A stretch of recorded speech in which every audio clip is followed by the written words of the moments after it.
दोस्तों अभी 2-3 दिन पहले ही नेटफ्लिक्स पर एक ऐसी मूवीज़ रिलीज़ हुई है जिसके दो रिलीज़ होने के साथ साथ इजरायली गवर्नमेंट सिस्टम एवं इसराइल के आम लोगों को पूरी तरह से परेशान कर रख दिया है। आपको जानकर हैरानी होगी कि इस फिल्म के रिलीज़ होने के साथ साथ एक दिन पहले ही इजरायली गवर्नमेंट न सिर्फ नेटफ्लिक्स पर प्रेशर बना रही थी बल्कि बार बार नेटफ्लिक्स को धमकियाँ भी दे रही थी कि अगर तुमने इस फिल्म को रोक ना लगाई, अगर इसको बैन ना किया तो जान लो आने वाले दिनों में तुम नतीजे भुगतने के लिए तैयार रहना। मगर दूसरी तरफ नेटफ्लिक्स ने भी हद से ज़्यादा दबाव और धमकियों के बावजूद भी इजरायली गवर्नमेंट की एक न सुनी और आखिरकार इस फिल्म को रिलीज़ कर दिया। फिल्म के रिलीज़ होते ही वही हुआ जिसका डर इजराइल को सता रहा था। दुनिया के अलग अलग इलाकों से आम लोगों का इस फिल्म को देखने के लिए जो रिस्पॉन्स आया वो इसराइल के लिए बहुत डरावना था। जिस इंसान ने भी फिल्म को देखा, इस फिल्म ने उस इंसान को न सिर्फ अंदर तक हिला कर रख दिया बल्कि बुरी तरह से भी मजबूर कर रख दिया। अब ज़्यादातर लोगों का ये मानना है कि फ़िल्म पूरी तरह से इसराइल के पिछले 70 सालों के इतिहास पर सवाल या निशाना खड़ा कर रही है, यानी उस पूरे इतिहास को तबाह करने की कोशिश कर रही है कि जो इसराइल में बड़ी मेहनत और मशक्क़त के साथ बनाया है। मगर दोस्तों अब सवाल यही है कि आखिर इस फिल्म में ऐसा क्या है? क्या ये फ़िल्म किसने बनाई और क्यों बनाई गई है? फ़िल्म में क्या दिखाया गया है और उस फ़िल्म का नाम क्या है? तो चलिए अब यही सब कुछ समझने की कोशिश करते हैं। सबसे पहले मैं आप लोगों को यह बताता चलूँ कि इस फ़िल्म का नाम फ़रा है, जो दरअसल जॉर्डन देश की तरफ से बनाई गई है और एक ऐतिहासिक फ़िल्म है।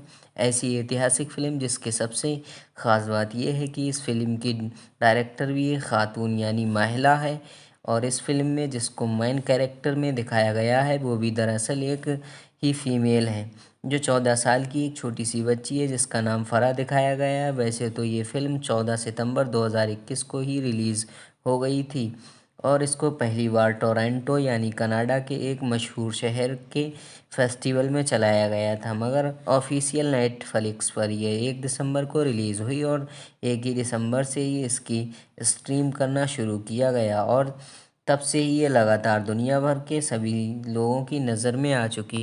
फ़िलहाल अगर अब बात करें तो इस फ़िल्म की स्टोरी की, तो मैं आप लोगों को बता दूं कि दरअसल ये फ़िल्म इतिहास की एक सच्ची कहानी पर बनाई गई है।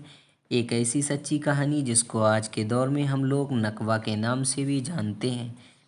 आप में से ज़्यादातर लोग नकबा के बारे में पहले से ही जानते होंगे, मगर जो लोग इस नाम से वाकिफ़ नहीं हैं मैं उन लोगों को बता दूं कि दरअसल नकबा 1948 की उस घटना को कहा जाता है कि जो फ़िलिस्तीनियों के साथ हुई थी। जब इसराइल देश बनाने का ऐलान हुआ था तो इजराइली फ़ौजों की तरफ से खुलेआम लूटमार और कत्लेआम शुरू कर दिया गया था। नकबा नाम से मशहूर इस ख़तरनाक और दर्दनाक घटना में न सिर्फ हज़ारों फ़िलिस्तीनियों को अपनी जानें गंवानी पड़ी बल्कि 7 से 8 लाख फ़िलिस्तीनियों को अपना घर छोड़कर भी जाना पड़ा।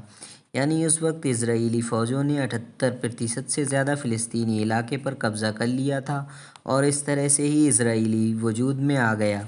फ़िलिस्तीनियों के पूरे गांव ही ख़त्म कर दिए गए थे। ज़्यादातर फ़िलिस्तीनी अब कैंप्स में आ चुके थे और फ़िलिस्तीन में जब इजरायली आर्मी की तरफ से ये सब कुछ किया जा रहा था तो सिर्फ़ और सिर्फ एक 14 साल की एक छोटी सी बच्ची जिसका नाम फ़रा होता है, वो उस घर के दरवाज़े के जो एक छोटा सा हॉल होता है उसके अंदर से ये सब कुछ देख रही थी। दरअसल फ़रा नाम की ही इस बच्ची को उसके बाप ने अपने घर के अंदर बंद कर दिया था ताकि वो बाहर के कत्लेआम से महफूज रहे। फ़रा नाम की इस बच्ची की कहानी ही इस फिल्म में दिखाई गई है, जिस फ़रा ने एक बंद कमरे के अंदर अपनी आंखों से न सिर्फ कई फैमिलीज़ का कत्लेआम देखा बल्कि छोटे छोटे बच्चों को भी मरते हुए देखा।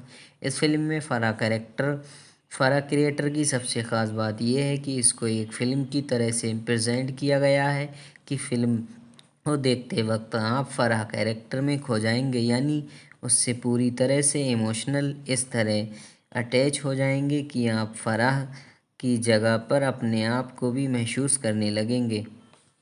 और यही बहुत सारी चीज़ें थीं कि जिसकी वजह से बहुत सारे यूरोपियन लोगों का ध्यान फ़िलिस्तीन की तरफ गया। वो लोग जो कभी इजरायली और फ़िलिस्तीन के मैटर को लेकर दिलचस्पी नहीं लिया करते थे, वो भी ये सोचने समझने लगे कि आखिर फ़िलिस्तीन का मैटर क्या है, फ़िलिस्तीन का इतिहास क्या है और इसके साथ साथ क्या हुआ है। इसके अलावा कुछ वो यूरोपियन लोग जो कि सिर्फ़ एक वजह से इसराइल को सपोर्ट किया करते थे क्योंकि उसकी गवर्नमेंट करती थी, लेकिन उन्होंने कभी भी इस मामले को समझने और पढ़ने में कोई दिलचस्पी नहीं ली थी। अब वो लोग भी इसको दोबारा से समझने की कोशिश कर रहे हैं और ख़ुद में ये देखना चाहते हैं कि आखिर इतिहास में हुआ क्या है। मगर दोस्तों, फीफा वर्ल्ड कप की वजह से जब हमारी दुनिया में सब कुछ चल रहा था, इसी बीच में एक अचानक फराह नाम की इस मूवी ने नेटफ्लिक्स पर एंट्री ले ली।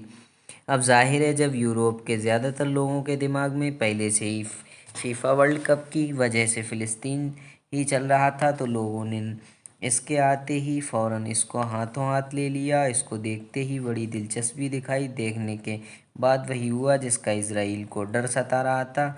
इस मूवी को देखने के बाद ना सिर्फ ज़्यादातर लोग इज़राइल को क्रिटिसाइज़ कर रहे थे, बल्कि ये भी अब शोज कर रहे थे कि आखिर हम लोग अभी तक इतिहास का ये दूसरा पहलू है क्यों नहीं दिखाया गया, क्योंकि ये तो वो स्टोरी है जिसके बारे में हमने कभी सोचा ही नहीं था। हमको तो सिर्फ यही बताया जाता था कि 1948 को इसराइल का इस्टेब्लिश किया गया है, मगर कैसे ये आज तक नहीं बताया गया था। फ़िलहाल दोस्तों, आप में से जो भी लोग मूवी देखना चाहते हैं वो नेटफ्लिक्स पर जाकर देख सकते हैं। अगर आपको पसंद आए तो दूसरों तक ज़रूर रिकमेंड करें। आज की वीडियो में मैं यहीं पूरा ख़त्म करता हूँ। मेरी वीडियो में अगर आपको पसंद आए तो वीडियो को ज़रूर लाइक करें और सब्सक्राइब करना ना भूलें।